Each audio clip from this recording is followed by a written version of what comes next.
Queridos, segundo aos Coríntios, capítulo 3, nós vamos ler do verso 7 até o verso 18. 1 Coríntios, capítulo 3, do verso 7 até o verso 18.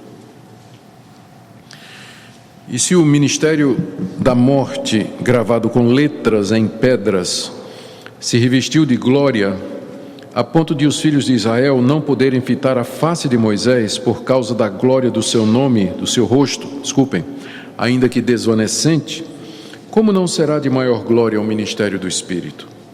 Porque se o ministério da condenação foi glória, em muito maior proporção será glorioso o ministério da justiça. Porquanto, na verdade, o que outrora foi glorificado nesse respeito já não resplandece diante da atual sobreexcelente glória.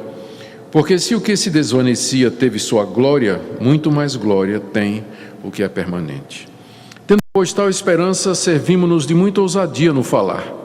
E não somos como Moisés, que punha véu sobre a face para que os filhos de Israel não atentassem na terminação do que se desvanecia. Mas os sentidos deles se embotaram, pois até o dia de hoje, quando fazem a leitura da antiga aliança, o mesmo véu permanece, não lhes sendo revelado que em Cristo é removido. Mas até hoje, quando é lido Moisés, o véu está posto sobre o coração deles. Quando, porém, algum deles se converte ao Senhor, o véu lhe é retirado. Ora, o Senhor é o Espírito, e onde está o Espírito do Senhor, aí há liberdade. E todos nós, com o rosto desvendado, contemplando como por espelho a glória do Senhor, somos transformados de glória em glória, na sua própria imagem, como pelo Senhor, o Espírito.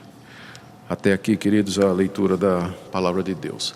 Conforme nós temos visto nessas quartas-feiras, um dos motivos que levou Paulo a escrever essa carta foi defender-se dos ataques que estavam sendo feitos na igreja de Corinto, que ele mesmo havia fundado, e da qual agora ele já estava ausente há algum tempo. Ataques estes feitos por falsos apóstolos, pregadores judaico-cristãos, que a gente chama de judaizantes, mestres que se diziam enviados de Deus e com credenciais e autoridade das autoridades judaicas em Jerusalém para ensinar ou para corrigir o evangelho que Paulo tinha pregado. Esses pregadores, eles diziam que Paulo era um fracassado como pregador, como missionário, como pastor e apóstolo.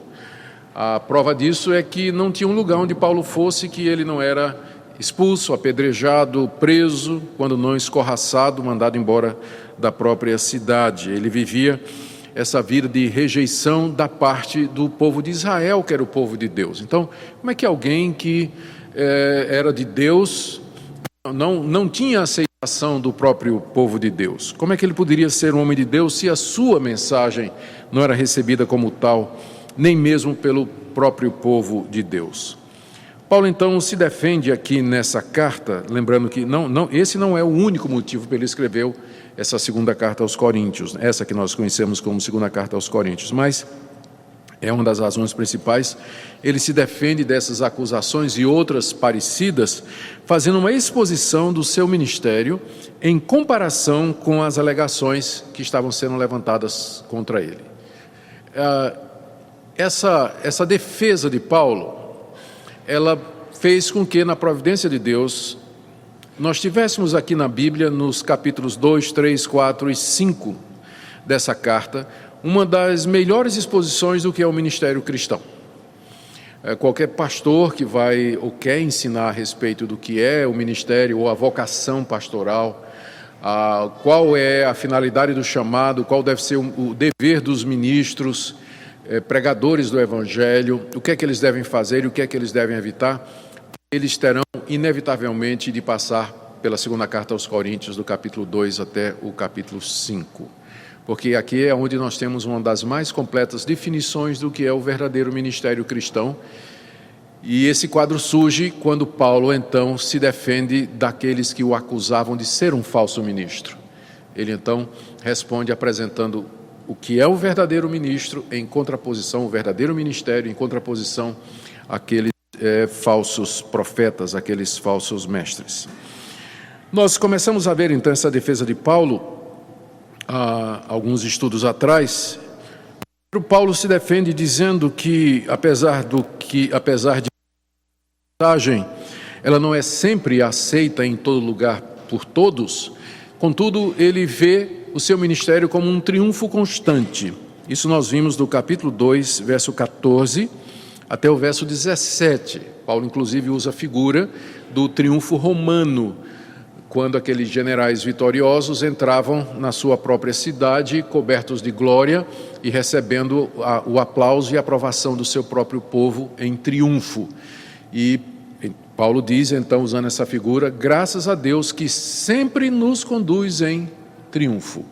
Ou seja, mesmo quando os resultados parecem não ser muitos, ou mesmo quando muita gente rejeita a minha pregação, ainda assim, diz Paulo, eu sei que o meu ministério é triunfante, porque Deus não me chamou para ser bem-sucedido, Deus me chamou para ser fiel. E Ele vai me julgar pela fidelidade à sua palavra e não pelo sucesso que porventura eu venha ter ou deixar de ter.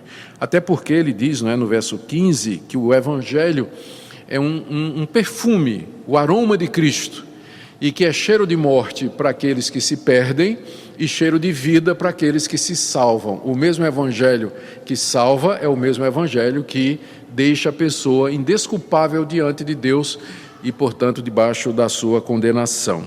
Portanto, a pregação fiel do evangelho, ela sempre é bem sucedida, porque o propósito de Deus com a pregação nem sempre é salvar todos, mas às vezes, como nós já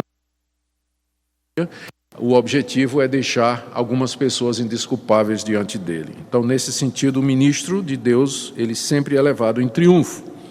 A segunda resposta, a segunda argumentação de Paulo, está aí do capítulo 3, de 1 até 3, quando ele diz que ao falar estas coisas, ele não está fazendo uma autorrecomendação. Ele não está se recomendando à igreja de Corinto ou a qualquer outro lugar, porque embora aqueles falsos mestres tenham se apresentado com cartas de recomendação lá na igreja para dar autoridade ao que eles estavam falando, Paulo tinha uma carta de apresentação superior, que era a própria vida dos coríntios, a conversão deles.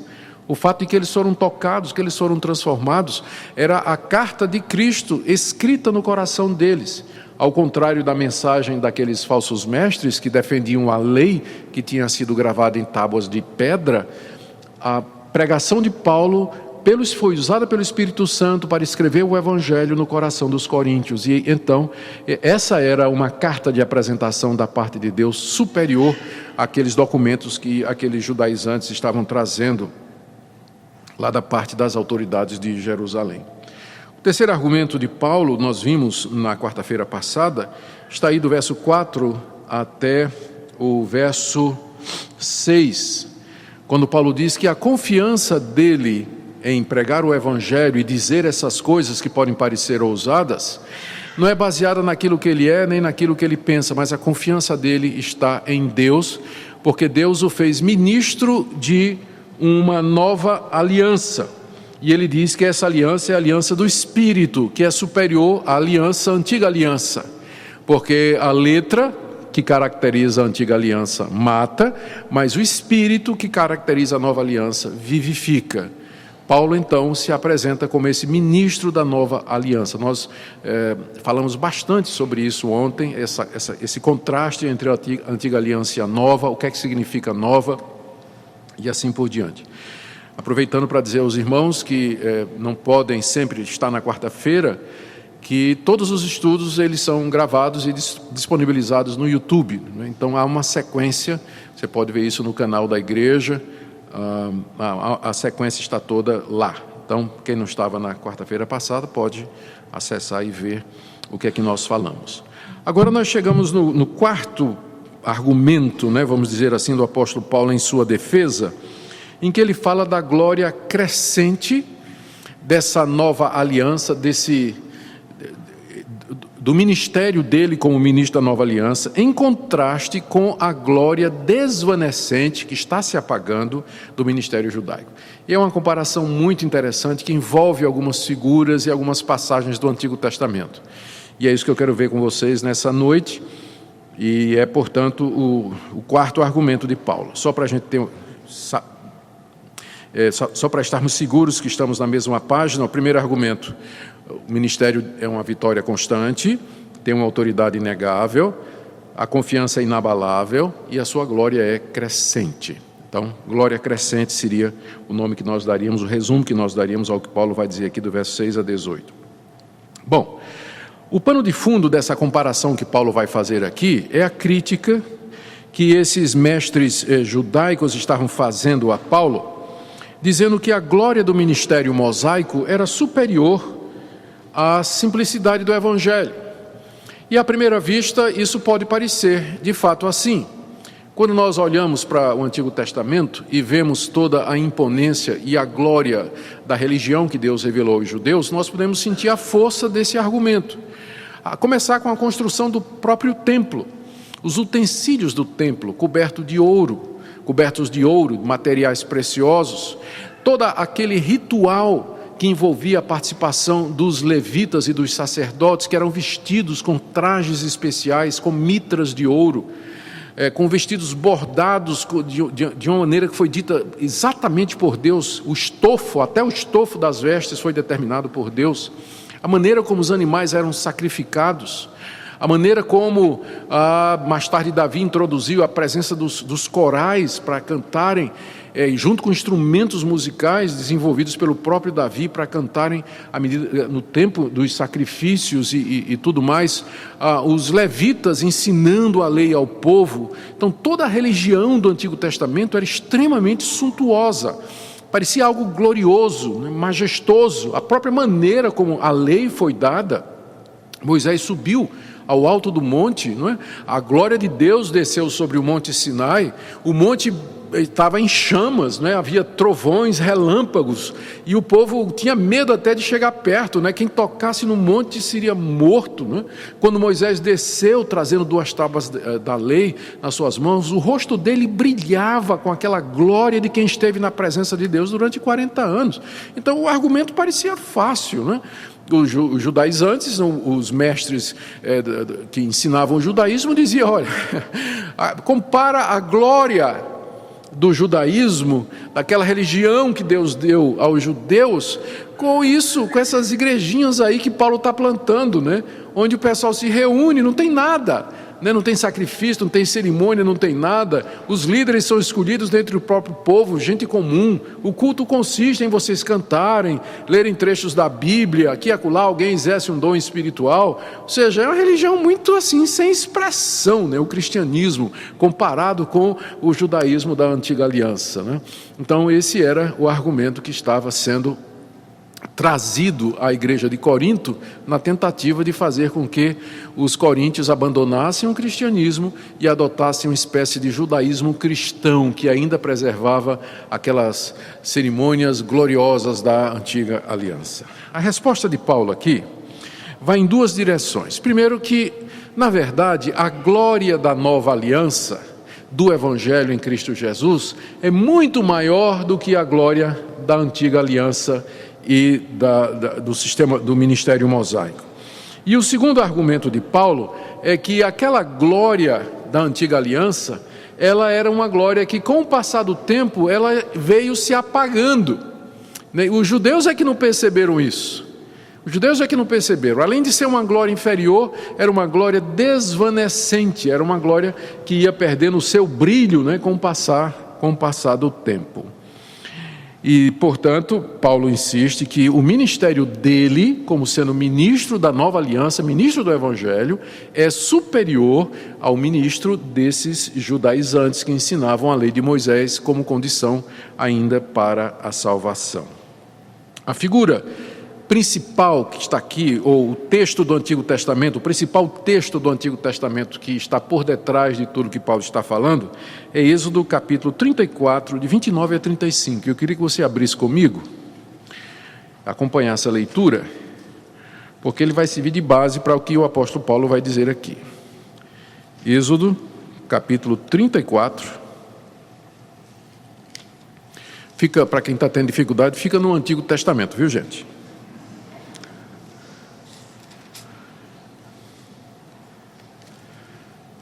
Essa é horrível, né? Eu preciso renovar meu estoque de piadinhas sem graça para contar aqui. Êxodo 34, de 29 em diante. Aqui está relatando, esse trecho se refere àquele momento quando, depois de 40 dias, no alto do Monte Sinai, Moisés desce trazendo a lei e os 10 mandamentos gravados em 2 tábuas. Quando desceu Moisés do Monte Sinai, tendo nas mãos as 2 tábuas do testemunho, sim, quando desceu do monte, não sabia Moisés que a pele do seu rosto resplandecia, depois de haver Deus falado com ele.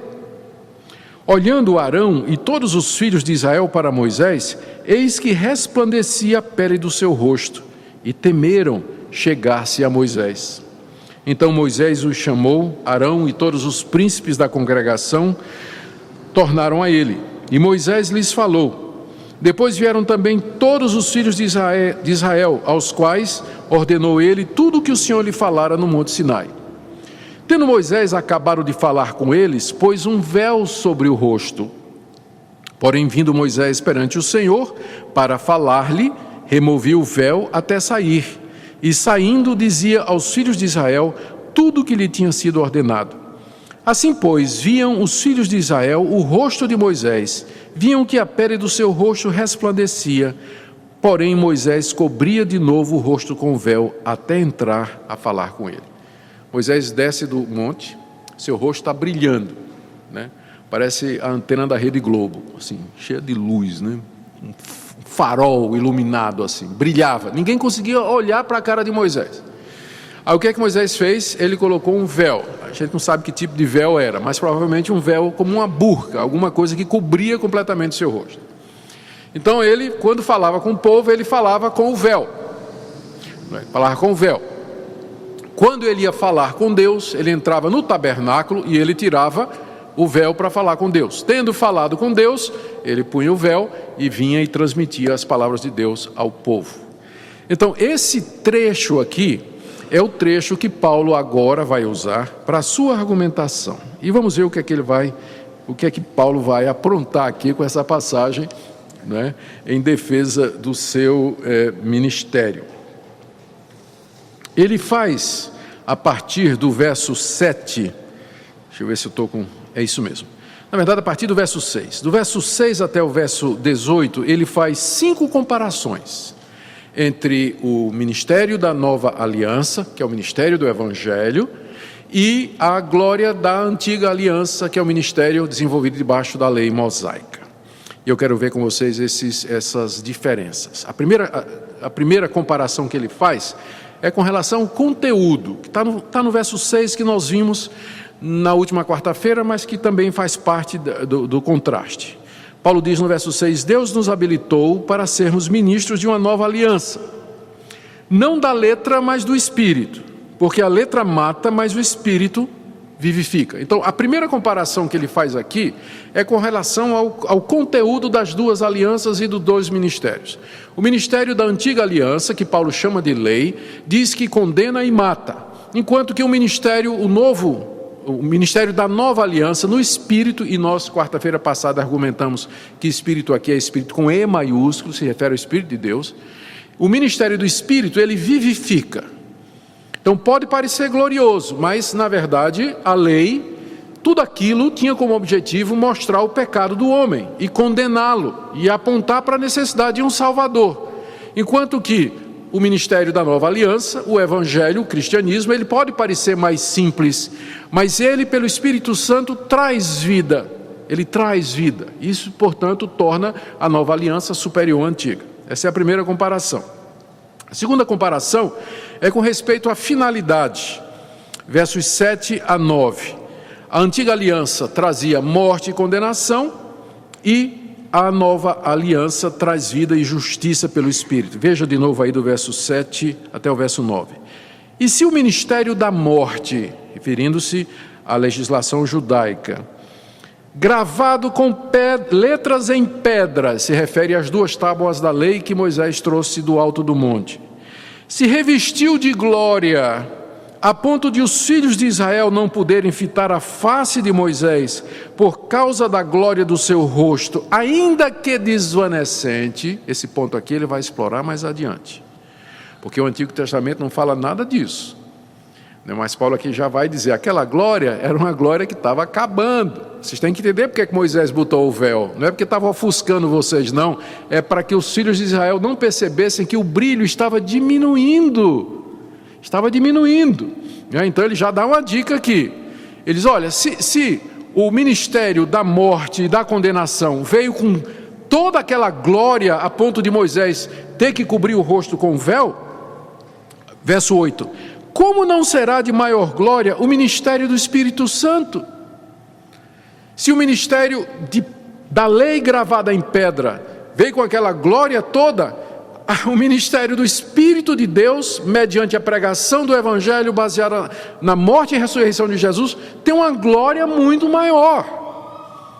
Só que a glória da antiga aliança era uma glória visível, era uma glória externa, baseada num brilho externo. A glória da nova aliança, pelo Espírito Santo, ela é referida ou conferida de outras maneiras. Aqui, aí ele diz, no verso 9, se o ministério da condenação, que foi a lei que Moisés trouxe, foi glória muito maior, em muito maior proporção, será glorioso o ministério da justiça. Ou seja, o ministério pelo qual Deus justifica os homens, porque o ministério da lei não justificava. O objetivo da lei que Moisés trouxe do alto do Monte Sinai, era mostrar a pecaminosidade do homem, condená-lo, subjugá-lo debaixo da lei, para mostrar que ele não podia ser o seu próprio salvador, porque ele não conseguia cumprir todos os requisitos da lei. Então ele precisava de alguém que o redimisse e que o salvasse. Esse era o ministério da morte, da lei, da pedra, da letra que mata. E se esse ministério veio em glória, muito maior será a glória do ministério que salva, que justifica o pecador, que o redime das suas iniquidades. E Paulo então está se referindo à pregação do Evangelho em Cristo Jesus. A glória do ministério da vida, da justiça, com relação à finalidade, também é superior. Ele continua agora a comparação, no verso 10 até o verso 13, explorando aquela frasezinha que ele tinha dito, né? Final do verso 9, dizendo,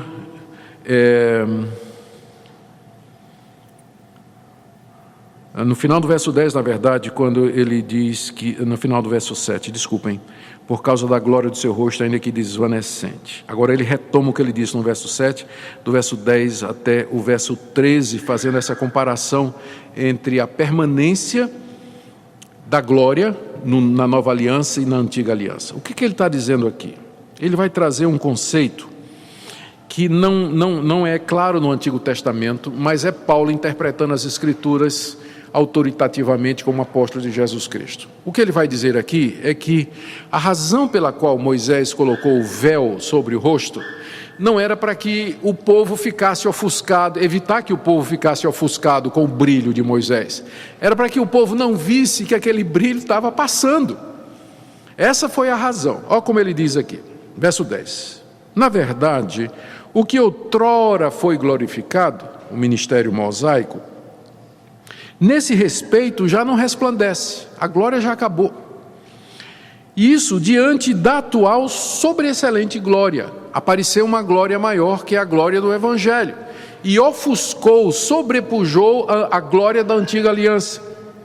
Verso 11, porque se o que se desvanecia teve a sua glória, ou seja, se o ministério de Moisés, da antiga aliança, da lei, que era passageiro, teve a sua glória, muito mais glória tem o que é permanente.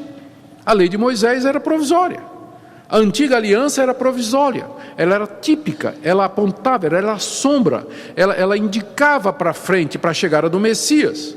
Ora, se ela, que apontava para frente, era provisória e passageira, teve glória, muito mais glória tem aquilo para o que ela apontava, o ministério do Evangelho, que agora é permanente, é para todo sempre, não vem mais nada agora depois do Evangelho.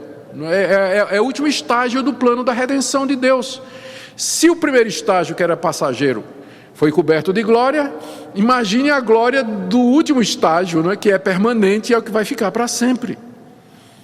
Essa comparação que ele faz. Aí, versos 12 e 13. E tendo, pois, tal esperança, ou seja, de que o Evangelho, ele tem uma glória muito maior, um brilho muito maior, nós servimos-nos de muita ousadia no falar. E nós não somos como Moisés, é aqui a interpretação. Não somos como Moisés. Vê Paulo se comparando a Moisés agora, né?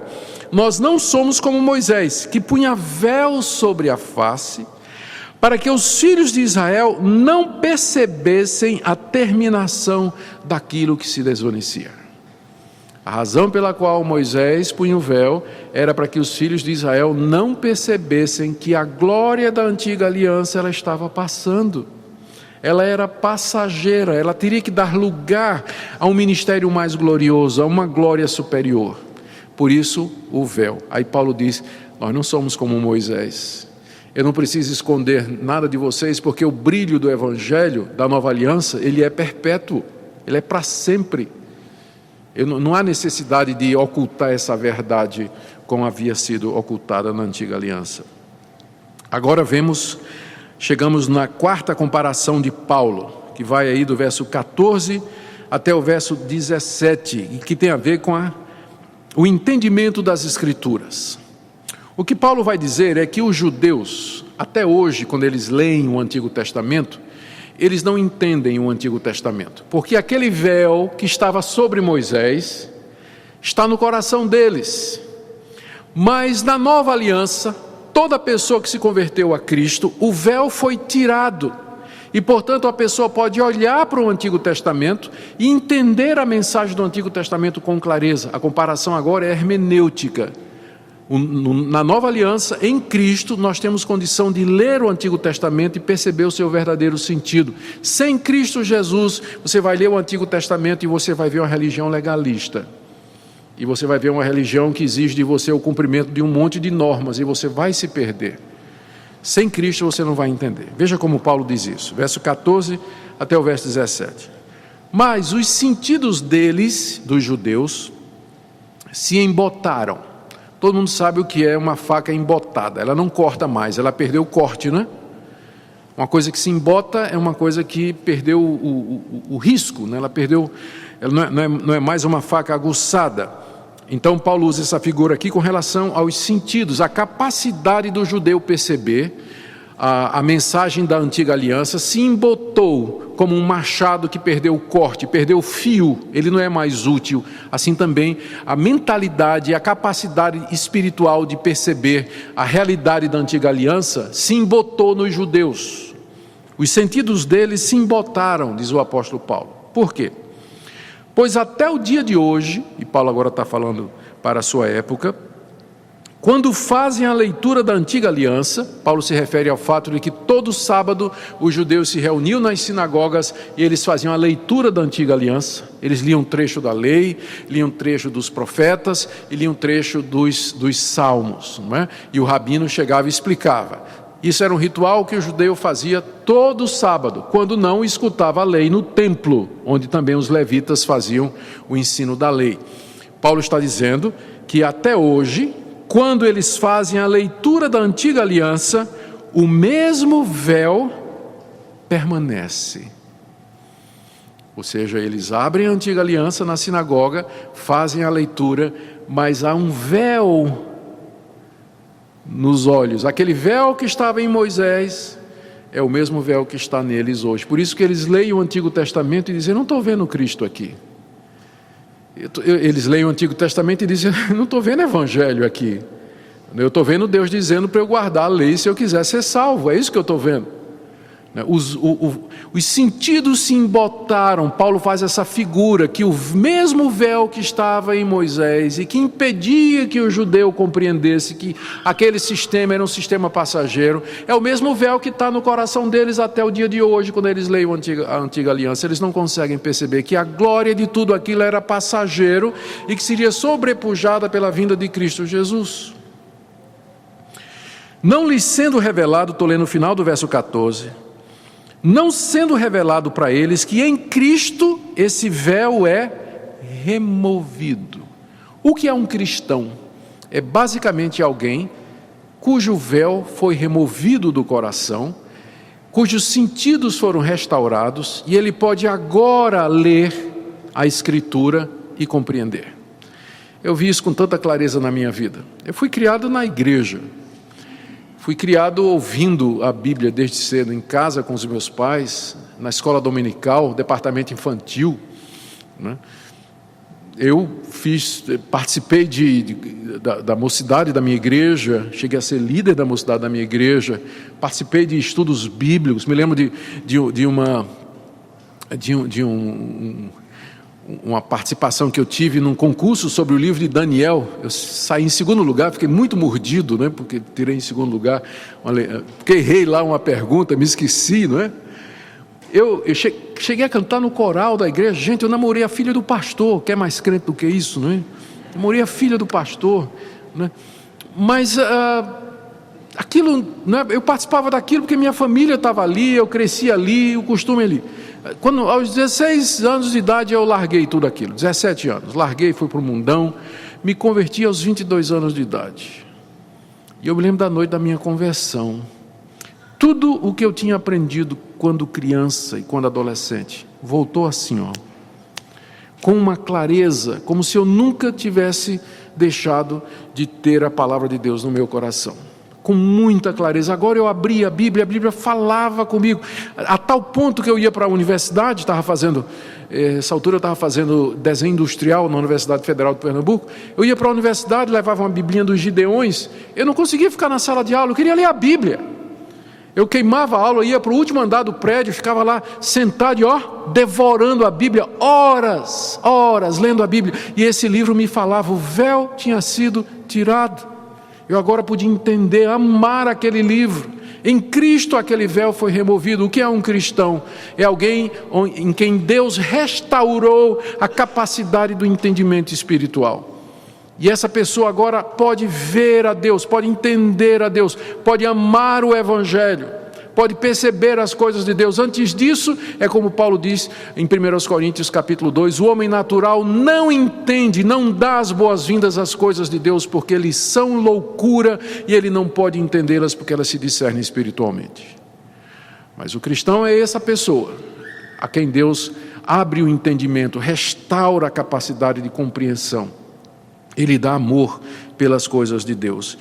Então, Paulo diz, final do verso 14, né? Não é revelado para eles que em Cristo esse véu é removido.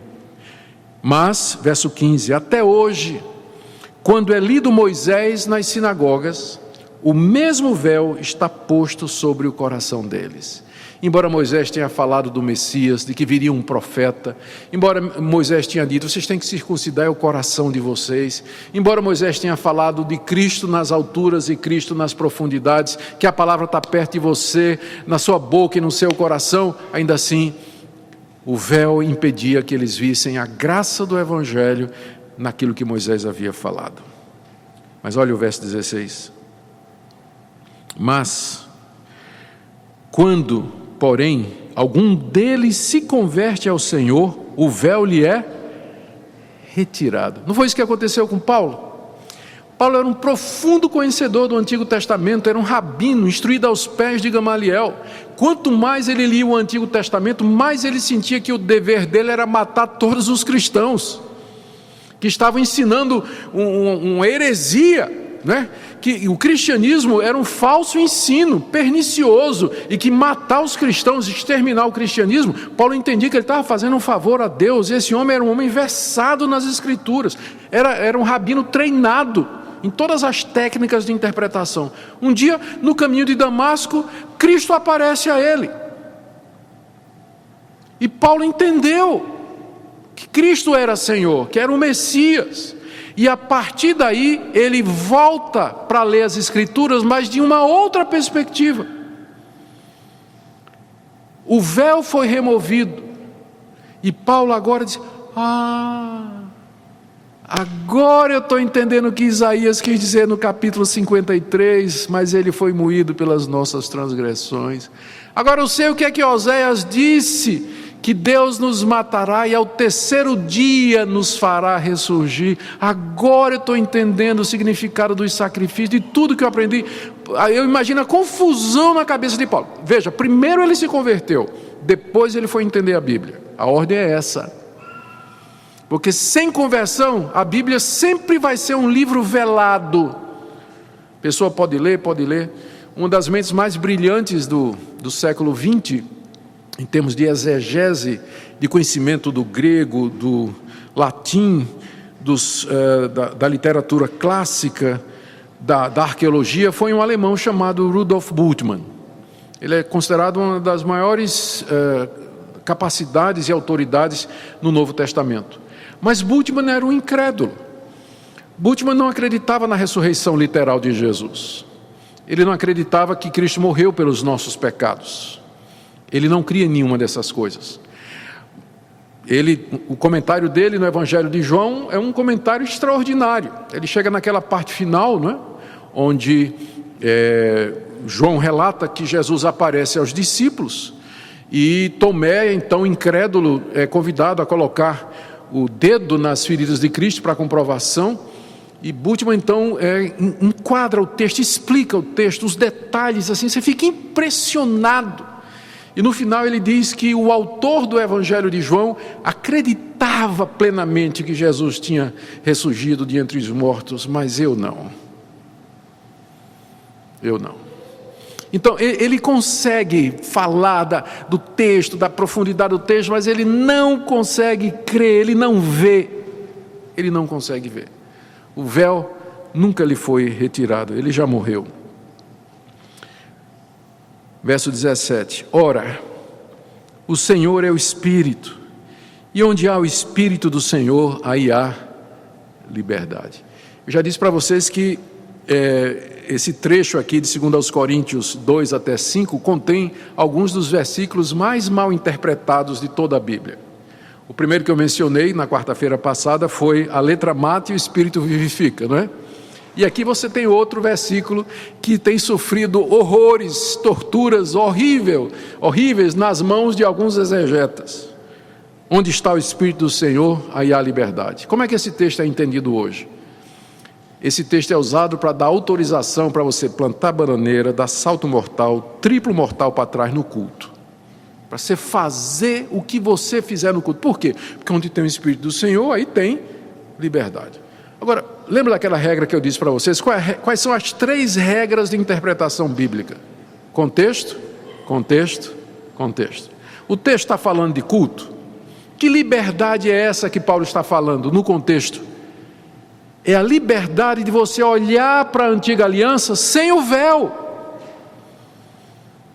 É essa liberdade hermenêutica, de compreensão epistemológica, se você quiser usar uma palavra técnica para isso aí. Quando ele diz: onde está o Espírito do Senhor, aí está a liberdade, ele está dizendo que onde o Espírito Santo iluminou, regenerou e deu vida, aí então a pessoa foi livre do véu e ela pode olhar para o Antigo Testamento e ver Cristo ali, pode entender o verdadeiro significado da antiga aliança. É isso que significa essa passagem, e não uma autorização para você fazer macaquice no culto. Onde está o Espírito do Senhor, aí há liberdade. Então essa é a 4ª comparação que Paulo faz. O ministério da nova aliança é um ministério liberto, com véu, com a cara descoberta, que olha para as Escrituras a partir de Cristo e percebe o seu verdadeiro significado, enquanto que o ministério da antiga aliança, pregado pelos judaizantes, é um ministério de cara coberta de véu. Eles não percebem a suficiência de Cristo, a glória de Cristo na antiga aliança. A última comparação está aí no verso 18. Ele diz: e todos nós, está falando dos cristãos que foram libertos, daqueles que foram libertos pelo Espírito Santo do véu, do legalismo que impede de ver a glória de Cristo na antiga aliança, e todos nós, com o rosto desvendado, diferente de Moisés, né? Contemplando como por espelho a glória do Senhor, somos transformados de glória em glória na sua própria imagem, como pelo Senhor, o Espírito. Esse é o resumo da nova aliança, com o rosto desvendado agora, olhando para o Senhor em toda a sua glória, nós somos transformados à imagem de Cristo, de glória em glória, pelo próprio Senhor que é o Espírito. É isso que é ser um cristão. Você poder entender as coisas de Deus, ter sido iluminado pelo Espírito Santo e agora com o rosto desvendado, você contempla a glória de Cristo, que não era perceptível pelos judeus no Antigo Testamento, mas você agora percebe a glória de Cristo, quem Ele é, suas funções, seus ofícios, profeta, sacerdote e rei, a sua obra completa, a sua obra perfeita. E você se deleita em Cristo, e quanto mais você o contempla, você vai sendo transformado à imagem dele. É isso que nós chamamos de santificação. É isso que Deus faz em nós todo dia, nos transforma de glória em glória. É um ministério crescente, enquanto que a glória da antiga aliança estava diminuindo, a glória do cristianismo é crescente até aquele glorioso dia quando Cristo vier em glória nas nuvens, e nós seremos transformados, os mortos serão ressurretos, e nós então entraremos na glória final. Mas já começa aqui essa glória, nós vamos de glória em glória. E como é que Deus faz isso? Ele faz isso através do ensino da sua palavra, faz isso através das aflições. Irmãos, não estranhem as aflições quando elas brotarem no meio de vocês. Não estranhem o sofrimento, a dor quando chega no meio de vocês, porque esse é o meio de Deus nos transformar de glória em glória. Porque o nosso Salvador só experimentou a glória da ressurreição depois da cruz. Depois da cruz. Então, enquanto estamos aqui, essa transformação às vezes é feita pela decepção mesmo, pela tristeza, pela dor, pela perplexidade, pela doença, né, pela necessidade financeira. E claro, nada disso vai nos separar do amor de Deus e nem do projeto dele. É Deus nos purificando, nos preparando para essa glória maior. Entenda isso, veja dessa forma. O ministério da nova aliança, portanto, ele é muito mais glorioso. Qual o ponto de Paulo aqui? Ele está dizendo aos coríntios: vocês têm certeza que vocês querem trocar a mensagem do evangelho que vocês aprenderam por essa mensagem desses mestres aí que querem ressuscitar a lei, a letra que mata, aquela glória desvanecente, o véu na cara de Moisés? Tem certeza que vocês querem isso? Nós perguntamos quarta-feira passada, como é que a gente entende que tantas igrejas e alguns cristãos se sentem atraídos pela glória da antiga aliança e querem introduzir nas suas igrejas os costumes da antiga aliança, talvez fascinados pela glória, a arca, o templo, as vestes sacerdotais, a imponência das cerimônias, não é? O cristianismo é simples. Ele é despojado, ele é baseado na morte e na ressurreição de Jesus. Nós temos apenas duas cerimônias, o batismo e a ceia do Senhor, que resumem todo o evangelho e todo o cristianismo, e nós servimos a Deus em espírito e em verdade, não através de imagens, de símbolos, de cerimônias externas, mas na simplicidade do evangelho, que é acessível a todos. Amém? Vamos orar. Senhor, nos ajuda a entender a profundidade da Tua graça, a glória da nova aliança, que aos olhos dos homens não parece glória, mas vergonha. Mas nós conhecemos essa glória porque os nossos olhos foram abertos, o véu foi tirado, e nós contemplamos a glória do crucificado, e a glória que nos espera no dia final, no novo céu e na nova terra. Senhor, nos lembra disso quando somos afligidos pela Tua mão aqui nesse mundo, não para nos punir, mas para nos peneirar, para nos purificar como fogo purifica o metal, para nos fazeres, ó Deus, amar mais esta glória de Cristo do que a glória mundana, a glória do homem. Eu peço o Teu consolo e Teu conforto a todos que estão aqui nessa noite, que o Senhor nos ensine a viver para a Tua glória e querer mais e mais conhecer o nosso Salvador, em nome de quem nós oramos. Amém.